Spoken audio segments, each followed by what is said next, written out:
आपका सब्जेक्ट है जी business law और उसके यूनिट नंबर 2 के कुछ टॉपिक्स हम पढ़ेंगे अभी। ये टॉपिक है जी परफॉर्मेंस ऑफ कॉन्ट्रैक्ट। जब कॉन्ट्रैक्ट हो जाए तो उसके बाद उसकी परफॉर्मेंस यानी उसको परफॉर्म करके मुकम्मल करना होता है। परफॉर्मेंस का मतलब यही है कि जो प्रॉमिस किया है उसको पूरा करें और जो दोनों पार्टीज हैं वो अपने अपने हिस्से का काम करें। अब performance of a single promise is one in which one promissory and one promissory होता है और उसमें एक काम कंप्लीट होने के बाद मिसाल के तौर पे वो कॉन्ट्रैक्ट कंप्लीट हो जाता है। अब इसमें होता क्या है, जैसे एक्स प्रॉमिस वाई को करे कि मैं आपको 5000 दूंगा, तो उसमें एक अमाउंट एक टास्क के बदले मुझे दिए जाते हैं, तो वो टास्क जब हो जाता है तो वो कर दिया, तो उसके बाद उसके लीगल रिप्रेजेंटेटिव जो होते हैं, अगर उस बंदे की डेथ हो जाए तो लीगल रिप्रेजेंटेटिव उसकी परफॉर्मेंस डिमांड कर सकते हैं। हु मे परफॉर्म, अब किसने वो काम करना होता है, the promiser himself. The contract involve the person skill और टेस्ट, उसमें फिर खुद काम करना होता है, यानी आप किसी से कहें कि वो उसके लिए एक पेंटिंग बना दे या एक बिल्डिंग बना दे, तो वो फिर काम उसने ही करना होता है। बाद सूरतों में उसने अपना एजेंट रखा होता है, तो प्रोमिसर या उसका एजेंट भी वो काम कर सकता है। बाद सूरतों में जब उस बंदे की डेथ हो जाए और काम पर्सनल नेचर का ना हो, तो उसके जो लीगल रिप्रेजेंटेटिव है उन्होंने वो काम करना होता है। बाद दफा वो थर्ड पर्सन भी कर सकता है, मिसाल के तौर पे कोई ऐसा काम हो जो प्रोमिसर ने आगे किसी थर्ड पर्सन को असाइन करना हो, तो उस सूरत में वो थर्ड पर्सन भी कर सकता है। और परफॉर्मेंस ऑफ जॉइंट प्रोमिसेस में ये होता है कि अगर ये जॉइंट प्रोमिसेस किए हों तो उस सूरत में भी जॉइंटली भी परफॉर्म हो सकते हैं। अब इसमें यह है, who can demand performance, performance demand कौन कर सकता है कि कॉन्ट्रैक्ट के तहत जो काम है वो करें।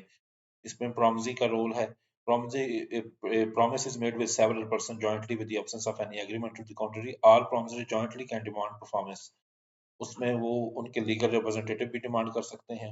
And who may perform, all promisor must jointly fulfil the promise. जितने भी प्रोमिसर हैं वो अगर वो इकट्ठे 2 3 या 4 लोगों के साथ मुआहदा हुआ है तो उन्होंने जॉइंटली ये परफॉर्म करना है। Any one of the joint promisor में कंपेल टू कंफर्म, किसी एक को भी कहा जा सकता है कि वो सारा मुआहदा पूरा करे। ईच प्रोमिसर में कंपेल फॉर कंट्रीब्यूशन, कंट्रीब्यूशन भी वो सब आपस में कर सकते हैं, और अगर लॉस हो जाए तो आपस में उन्हें कंट्रीब्यूट करना होता है। अच्छा, फिर इसके बाद एक इंपॉर्टेंट टॉपिक है discharge of contract. Contract discharge कब होता है, यानी वो खत्म एक्चुअली कब हो चुका होता है। एक तो तरीका हमने पढ़ा परफॉर्मेंस का, तो डिस्चार्ज ऑफ नंबर 1 वही तरीका है कि कॉन्ट्रैक्ट खत्म उस वक्त होगा जब परफॉर्म हो जाएगा। आपने किसी को कहा कि ये लाख रुपया ले लो और ये मोटरसाइकिल मुझे दे दो, तो वो लाख रुपया उसने ले लिया, मोटरसाइकिल दे दिया, तो परफॉर्मेंस हो गई, कॉन्ट्रैक्ट खत्म हो गया, एक्चुअल परफॉर्मेंस जिसे हम कहते हैं।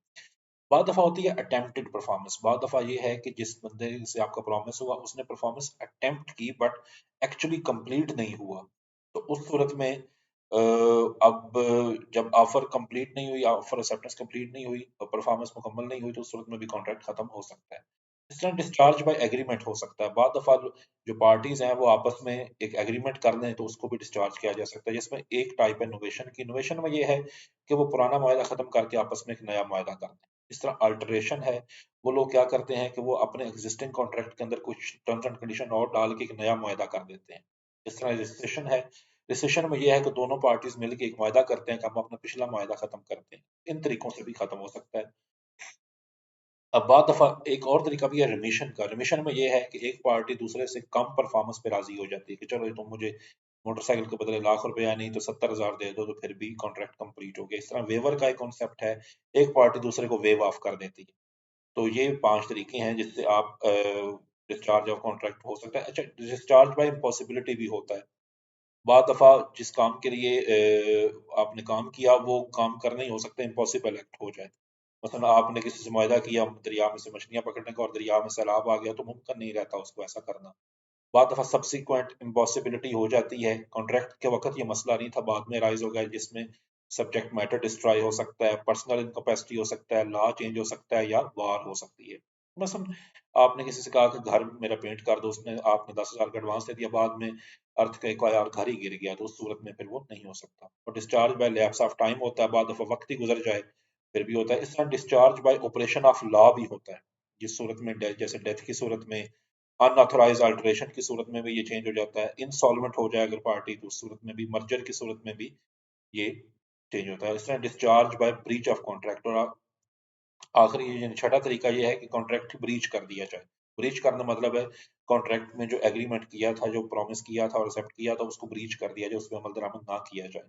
जिसे कहते हैं कि आप वादा तोड़ दें, तो उस सूरत में बाद सूरत में एंटिसिपेटरी ब्रीच होता है, आपको पहले ही पता चल जाता है कि ये मुआहदा पूरा नहीं होता। बाद दफ़ा एक्सप्रेस ब्रीच हो जाता है कि एक बंदा दूसरे को बता देता है कि मैं ये काम अब नहीं करूंगा जो मुआहदे में एग्री किया, तो इस सूरत में ये ब्रीच ऑफ कॉन्ट्रैक्ट हो जाता है। अच्छा, ब्रीच की सूरत में फिर आगे उसके डैमेजेस होते हैं जो हमारा नेक्स्ट टॉपिक है। तो what will happen in case of breach of contract. उस सूरत में रेमेडीज आपके पास अवेलेबल हैं। रेमेडीज यानी आपको कुछ आप समझ लें कि हर्जाने के तौर पे कुछ चीजें होती हैं जिसमें 6 तरह के मुख्तलिफ केसेस आप फाइल कर सकते हैं। नंबर 1 सूट फॉर रिसेशन है। सूट फॉर रिसेशन में ये होता है, rescission mean right to cancel and the contract and not to perform the obligation.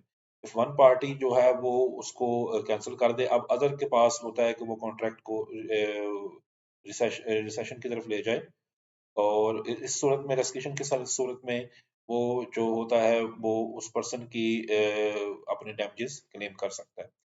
उसके बाद नंबर 2 है सूट फॉर डैमेजेस। अगर एक बंदा दूसरे के तहत मुआहदे के तहत की हुई जिम्मेदारी पूरी नहीं करता तो दूसरा उससे डैमेजेस क्लेम कर सकता है। डैमेजेस मतलब हर जाने ले सकता है। जर्नल डैमेजेस हो सकते हैं और स्पेसिफिक डैमेजेस भी हो सकते हैं। जनरल डैमेजेस मिसाल के तौर पे आपने किसी से कॉन्ट्रैक्ट किया कि मुझे मिसाल के तौर पे ये 50 किलो चीनी 50 रुपए किलो के हिसाब से, तो उस वक्त तक आपको डिलीवर नहीं हुई, तो वो आप डैमेजेस के तौर पे आप कह सकते हैं चलो भाई अब मुझे यही चीनी आप ना 10 रुपए किलो के हिसाब से दो।